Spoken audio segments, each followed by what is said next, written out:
You're listening to the Morphology Podcast.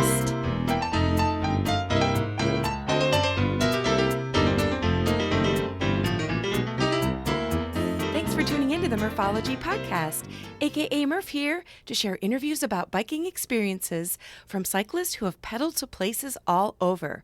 Each week, we'll get to know new people and explore new destinations to ride your bike. As you listen to these adventures, you may wonder, why haven't I done that yet? This week, meet the founder of Girls in Gear.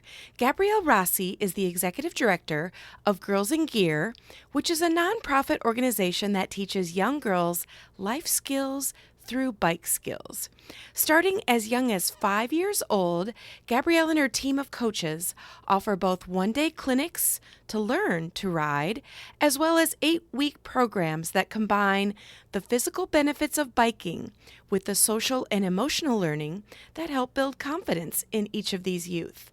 The program has expanded beyond New Jersey into neighboring states, and to date they have helped hundreds of girls with both bike and life skills. Girls in Gear is for girls ages 5 and up, and they're always looking for coaching opportunities. So be sure to check out their website, which is girlsingear.org. So here's Gabrielle. All right, I would like to introduce my guest for this week. Not only is she the founder, but she's also the executive director of Girls in Gear. Let's welcome Gabrielle Rossi. Thank you. I'm so excited to have this conversation and talk about our work with your audience. Yes, I am excited as well. From what I've seen on the interwebs, this is an excellent nonprofit organization. So I'm really glad to be able to share with our listeners what it's all about. Oh, I'm honored. Yeah, we are a nonprofit organization. So, Girls in Gear helps build confidence for riders ages 5 and up on and off their bike. And so we say that we teach life skills through bike skills. And in practice, that means 8-week season in the fall and the spring, as well as multiple one-day clinics where we bring girls together to go through our curriculum, which blend social emotional learning with age-appropriate bike riding skills. Mm. Yeah, and we do all of this because we believe that biking is so important, not just for the physical benefits, but even more so for the social and emotional benefits that Mm. I'm sure we all know the value of, and understanding that the lessons we learn on our bike about grit and resiliency and thoughtful leadership, assertive communication, right? The list goes on, are things that our riders can take with them throughout their life, be it at school, at work, with friends, family, in their extracurriculars, and apply those lessons with tenacity and pluck and verve to go on to be the best version of themselves they can be in whatever space that looks like. That is so cool. And I'm thinking, while you're telling us about this, I know where biking fits into my life as an adult, and I spend a ton of time biking and talking about biking and podcasting about biking. But I can't imagine what my life would be like if I had learned some skills in the biking industry or just in the biking world at like age 5. Like I bet my dream during COVID was to learn how to do a wheelie. And I failed, but man, if I would have been 5 years old and on a bike, I bet you I'd be a pretty cool wheelie rider right now. Oh, I still think you could be a really cool wheelie rider, but but to that point, so much of what we do is preventative, and so we live in a world, which I'm sure you know and understand and live, where girls and women are constantly questioned Yeah. for who they are and what they are and what they stand for, and that self-doubt shows up in how we hold ourselves in our school communities, our work communities, our friends, our families, our peers, and it gets worse for adolescent girls and has continued to get worse, right? Between Hmm. those pivotal middle school years, confidence in girls plummets. And that decline in self confidence also means a decline in physical activity levels, where starting at age 10, girls drop out of sports twice at the rate of their male counterparts. And Wow. it's because of low self confidence, a misunderstanding of their changing bodies because of puberty, a perceived lack of skill or not being welcome. And so we have girls who don't feel good about themselves physically, mentally, emotionally. We have girls who aren't moving their bodies because of that and not Mhm. enjoying all of the benefits that come with it. And so we have created a program because we know that when a girl learns how to ride a bike or change a flat tire or lead a group ride or understand the freedom and accessibility that comes with being able to move through the world with that sense of independence that comes with riding, is something that also translates to lessons on inner strength, on self-reliance, on Mhm. innate leadership potential. Because when a girl can ride safely and confidently through the world, there's like no saying how far she's going to go. Right, right. Wow, that's amazing. And if you think back to when you maybe just had the vision, before it became a company and a nonprofit, like what's the history? Was there something maybe when you were a kid, or if you have a daughter, or like how did it come to exist? Yeah, that's a great question. So my background has always been in using movement, outdoor recreation, sport, whatever it may be, as a conduit or platform for larger lessons about ourselves, whether it's leadership, environmental stewardship, scientific exploration. And so I've always aligned myself with and worked with organizations within that vein in the Mm-hmm. nonprofit space. And then I also have an academic side to my work as a doctoral candidate where my research really focuses on biking specifically as a form of pro-social behavior, which is to say anything we do that is of good or of service to the people around us, and Mm. how biking can be an entree into that world.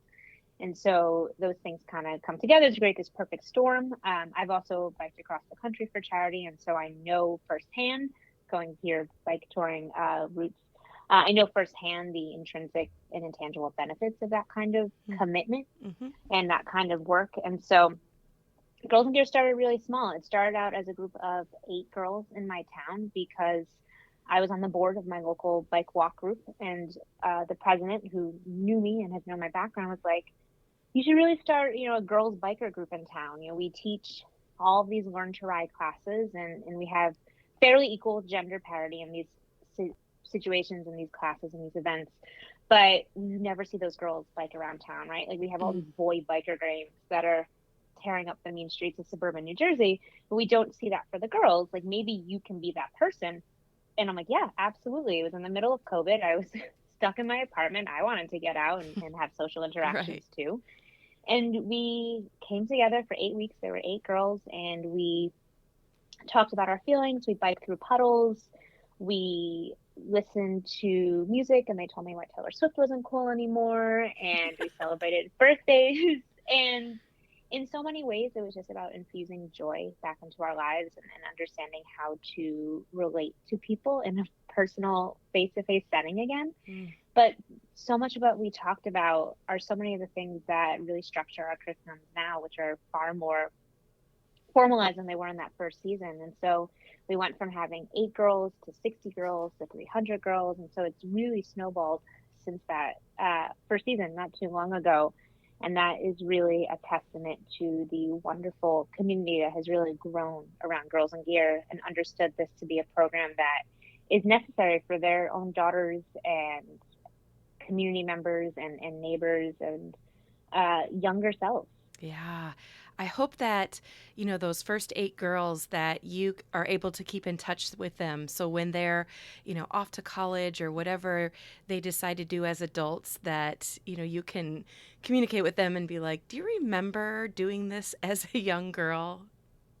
Yeah, I mean, that's always my hope. And I always love getting emails and cards and notes from girls who have gone through our program and said that, this is something that has really helped me for XYZ. Uh, so this past fall season, we had participant. She was from Uruguay. She just moved to the United States, did not speak any English. She moved here with her mother, and biking was a huge part of her life back in Uruguay. She didn't know any English, but her mom read about us through a local newspaper and thought that Girls and Gear would be a wonderful opportunity for her to adjust to her new surroundings, make new friends, learn English, and feel some sort of normalcy. And the very beginning of the season, it was a challenge of translating and making sure that she understood what was happening and Right. making her feel included, getting her a bike. But she came consistently every single week. And at the end of the season, she wrote the sweetest card about her 7 favorite things about Girls and Gear in perfect English. Again, she knew no English when she started the program Hmm. 7 weeks prior, and made wonderful friends.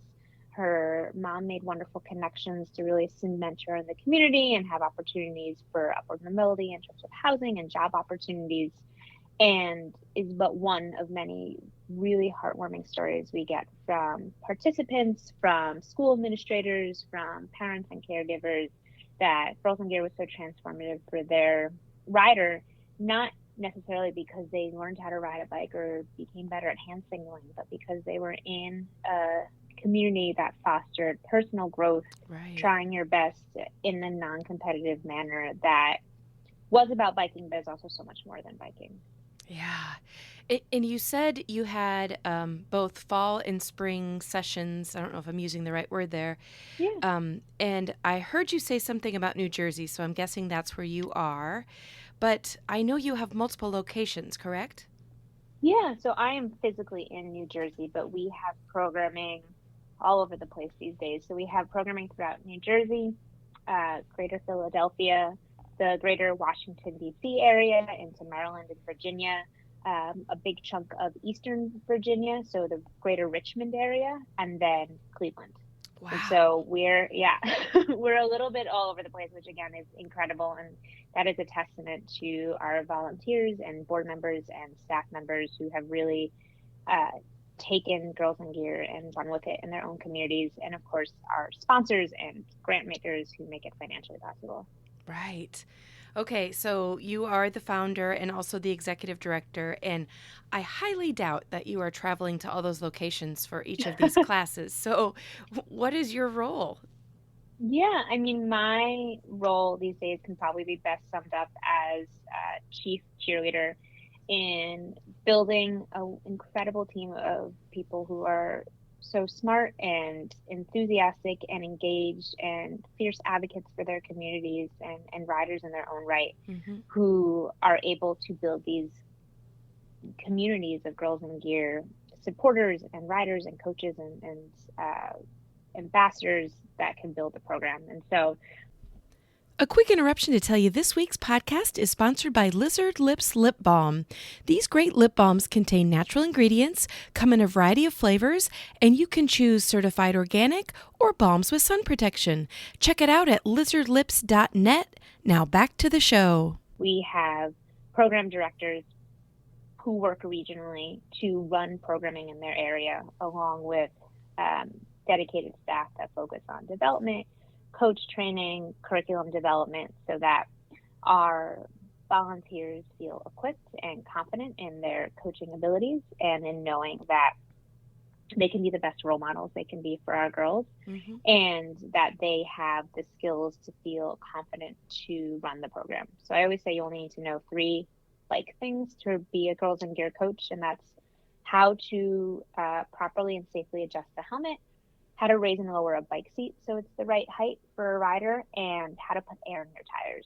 Other than that, and we teach you those things, all skill levels, gender identities, riding backgrounds are wholly welcome and appreciated as a Girls in Gear coach, right? Hmm. Coaches are the heartbeat of our program. We could not Right. do anything without the hundreds of coaches who turn up for these girls uh, every week in the fall and the spring. And so we get coaches all the time, or would be coaches who are like, I really want to coach Girls in Gear, but I'm not a cyclist. I'm like, do you ride a bike? They're like, yeah, of course. I bike to the Hmm. train station. I bike to the farmer's market. I'm like, well, you are a cyclist. Everything we ascribe on top of biking, beyond that it is a means of getting from one place to another, is just that, right? It's just fluff. It's the Hmm. idea of you need to look a certain way, or dress a certain way, or know a certain lingo, or your bike needs to be worth however much money. And we have wonderful, wonderful coaches who show up in full kits and their time trial bikes or whatever it may be. But the vast, vast majority of our coaches are people who ride step through bikes, or they had to pull their old mountain bike out of the back of the garage and dust her off so Yeah. that they could get to Girls and Gear. And we love that because those are the people who reflect the communities in which we serve. And so Right. we always want to make sure that our coaches, our staff, our board, our role models for our girls are people who live and bike and exist in the same communities in which our girls do. Mm-hmm. And how do these girls, well, A, how do they find out about your organization? And then is it like a membership based or do they have to join? Can you tell us a little bit about that? Yeah, of course. So it depends on the community. Everyone is so different. We work a lot with wonderful partner organizations that also do work in their communities, whether it's a social service organization or a community bike shop, a bike club, a school, a YMCA, a recreation center. And so they have means of reaching out to girls and families, or they already have an existing source. We Mm-hmm. also do a lot of school based programming. So we work with school administration and then host the program after school for those riders. We have a no questions asked scholarship policy for anyone who participates in any of our programs, where you can pay as much or as little of our registration fee as you feel comfortable.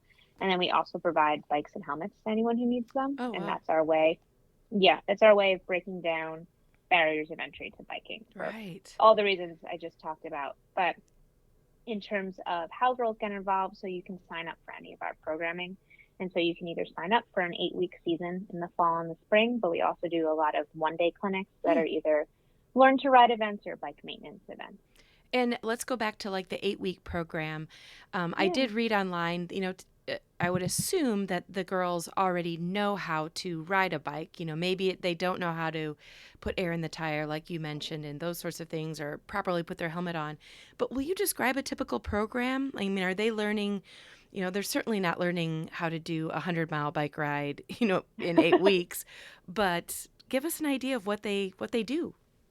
Yeah, so for our 1 day programs, that's where we teach learn to ride sessions. And so that is a designated time and place in which we teach all ages and abilities how to learn how to ride a bike. I Okay. never like to call them learn to ride outright because that creates pressure or assumptions for everyone involved that a rider will leave learning to ride on 2 wheels.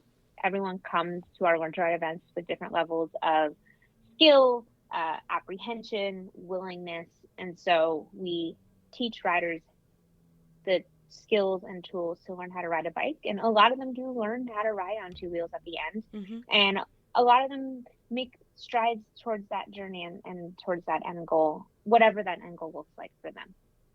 But for our 8-week program, the way it works is all of our sessions are structured almost identically, regardless of what age group. So we run programming for girls ages 5 to 7, 8 to 10, 11 to 13, and then 14 and up. And so we have Okay. those 4 distinct curriculum. But for each session, there are goals that, if nothing else, we hope the girls take away these things when they leave Girls and Gear.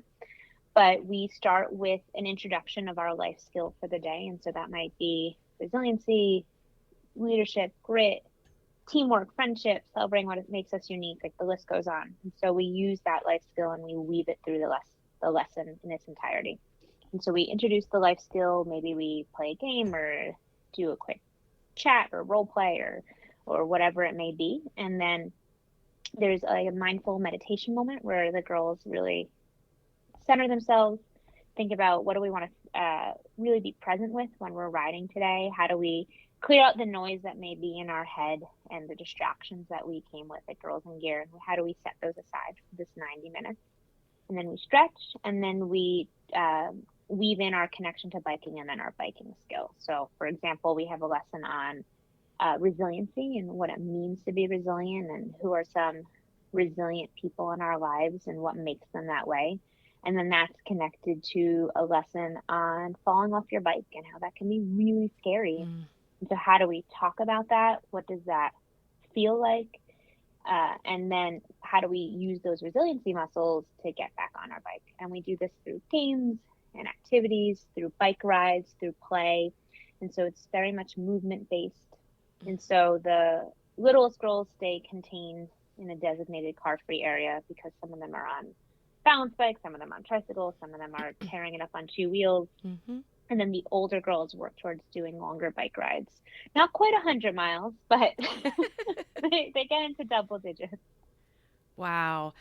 Definitely, your organization is so much more than teaching young girls bike skills. Yeah, we really do try to lead with that social emotional component and using that social emotional foundation as an entree into these larger lessons because we know, you and I and anyone who has a connection to riding their bike knows that, physical activity and emotional well-being are so, so, so closely linked. And Right. having a program that promotes those positive associations with physical activity and for girls, appreciation for their bodies and what it can do physically is vital to supporting their mental and emotional well-being, right? Like Mm-hmm. we live in a world where over 50% of American girls are unhappy with their bodies, and that number only continues to grow as they go through adolescence. And then you add social media and the last few years in terms of mental health, and you're just, yeah, compounding that over and over and over again. And so if we know that exercising is associated with improved body image Mm-hmm. and fostering a non-competitive environment in which we never talk about how far we ride, that we're riding as a means of counteracting food intake. We never talk about how many calories we burn. We never compare ourselves to other riders. We're really showing girls through our actions and through our leadership and role modeling that by intentionally focusing on social emotional learning as a way to promote these positive mental and physical feelings of well-being about what our bodies are and what they can do for us Mm-hmm. is so, so, so critical. Mm-hmm. When you see these kids at the beginning of the program versus the end of the program, do you see marked differences in maybe personality or confidence level? I mean, are you at the end of a program going, "Wow, look at what we did"?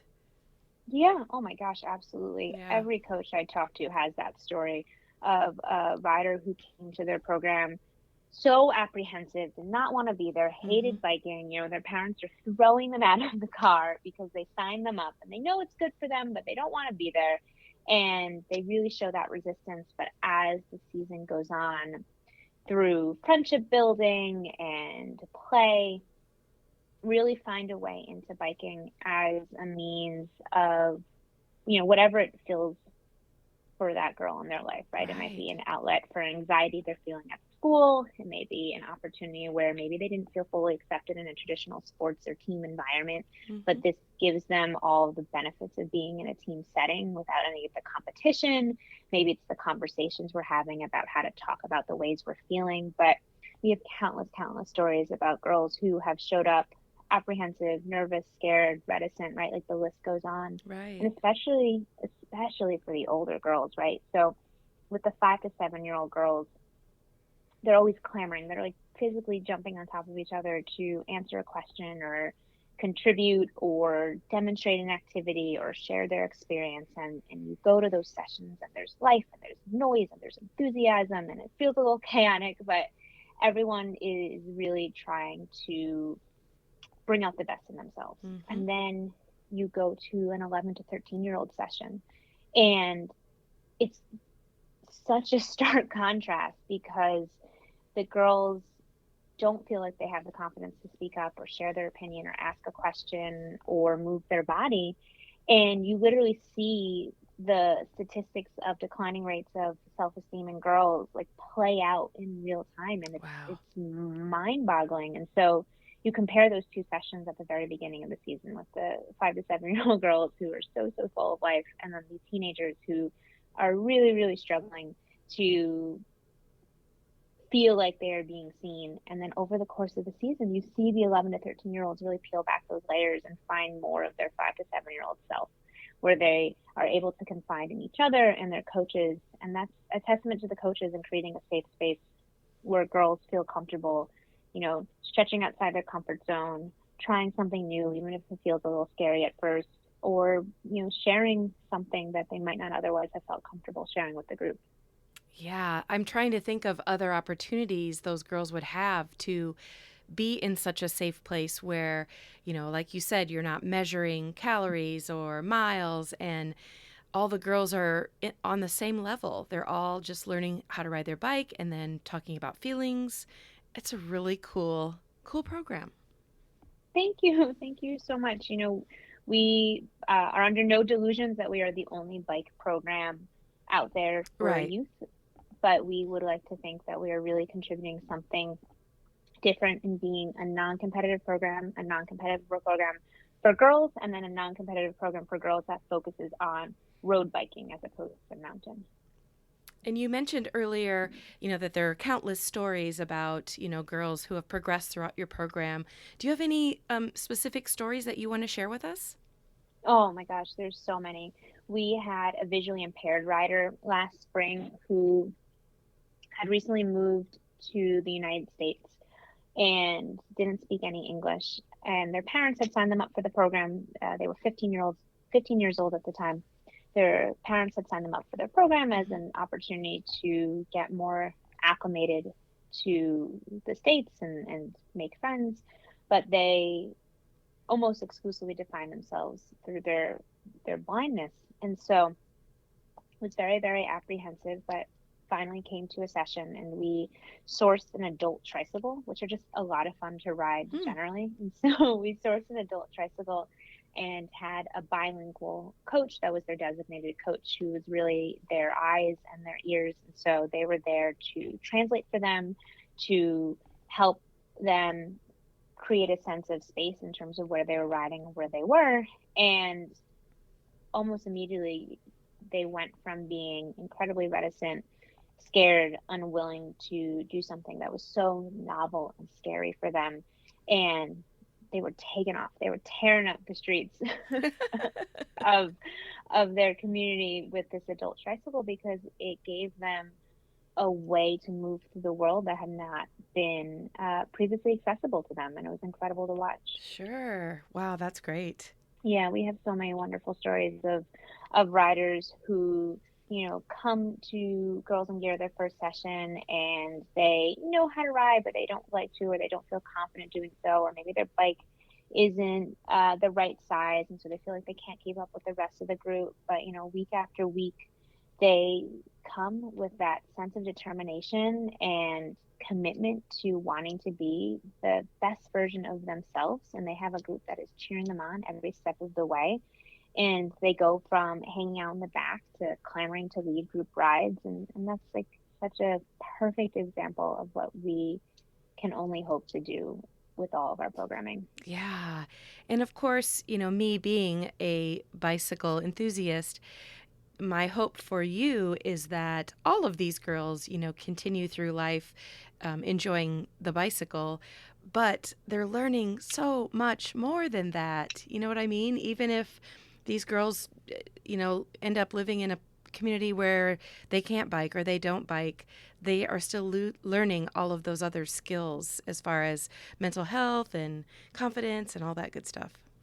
Yeah, that's always our hope, right? That when girls know how to freely and confidently move through life on a bicycle, there's no saying how far they're going to go. And that could be for recreation, for sport, for fitness, for competition, for independence, transportation, mobility. Like the list goes on of the Hmm. reasons we use biking.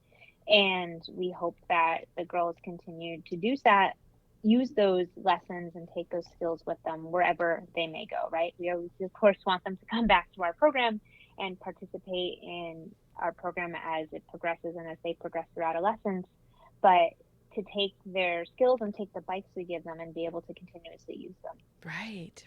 Do you plan to take Girls in Gear and expand to more locations? Yeah. Oh my gosh, absolutely. We are always looking for opportunities to expand. Like I said, we are launching in Cleveland, Philadelphia, and Richmond this spring. And so we are almost inundated with requests of people in their communities who want to bring Girls in Gear to their schools, to their neighborhoods, to their bike clubs, to their recreation departments, after school programs, right? The list goes on. And Yeah. so we are only hindered by people power and funding. And so we want to make sure that we're thoughtful about every city and neighborhood we launch in, and that the program they are getting is the same as a program that has been running for many years at this point. So we Right. want that consistency so that everyone has that same transformative experience with our program. And so if anyone is ever interested in bringing Girls in Gear to their area, they can go onto our website, girlsingear.org, and learn all about starting a new site. Okay. And so, if someone is really interested, they can reach out to you and maybe start a dialogue on whether or not it's right in their community. And then I'm assuming you also are always looking for volunteers at current locations. Oh my gosh, always, yes. We love volunteers of all gender identities, biking backgrounds, walks of life. You don't need to have coaching experience. You don't need to have experience working with youth. You just need to bring enthusiasm and a sense of spontaneity, and we will provide the rest. And so you can also go onto our website, girlsingear.org, and learn all about coaching for our spring or fall season. Our spring season starts mid-April. Our fall season starts mid-September. And so leading up to that, we have coach trainings where we provide all the resources and safety lessons that you need to feel confident and enthusiastic about leading a Girls in Gear team in your community. Excellent. And of course, we've talked about that you're a nonprofit, so I'm assuming that you are maybe accepting donations at all times. And Oh my gosh, yes. okay, Yeah, yeah. I can. We are always looking for donations to support our program. As I previously mentioned, our scholarship funding provides for a no questions asked scholarship policy Mm-hmm. for any of the girls who participate in our programming. We also fully subsidize programming in communities where 80% or more of kids are eligible for free or reduced lunch. Mm. And so that is one of our ways of breaking down barriers of accessibility to biking. And so we provide financial scholarships. We also provide bikes and helmets. And so donations will go towards getting more girls on bikes that they get to keep for the duration of the program, but then also after the program. Oh, wow. So it's girlsingear.org. Before we end, is there anyone you want to give a shout out to, or maybe some sponsors? Yeah, absolutely. We are nothing without our incredible community of people power programs. And so I always like to recognize and acknowledge our tireless, selfless staff, who is the real heart and soul of our organization and Right. doing the work that they do, and the board that supports them in a volunteer capacity. But of course, our coaches, who are the ones who are out there on Saturday mornings, even when it's really cold or really hot or something in between. And they are showing up for our girls, and showing up for our girls in big ways and little ways, and ways they might not even recognize until years down the line, when a girl reaches out to them and lets them know how transformative the experience was for them. And so we are incredibly grateful for that. Oh man, I'm really glad that I was able to meet you and learn more about Girls in Gear, and I think I'll speak on behalf of all the listeners that we're really hopeful that your organization can continue to grow. Thank you. I am so excited. I'm very much here for the journey. And like I said, we love talking to people who are biking within their own communities, who want to bring a program like Girls in Gear to their community, or who are doing similar work, right? Like we love learning from and understanding how we can do better by our own community, by knowing what other people are doing in their own right. So Right. I always look forward to having these conversations. Great. Well, thank you so much, Gabrielle, for coming on the podcast. Thank you so much for having me. I really appreciate it.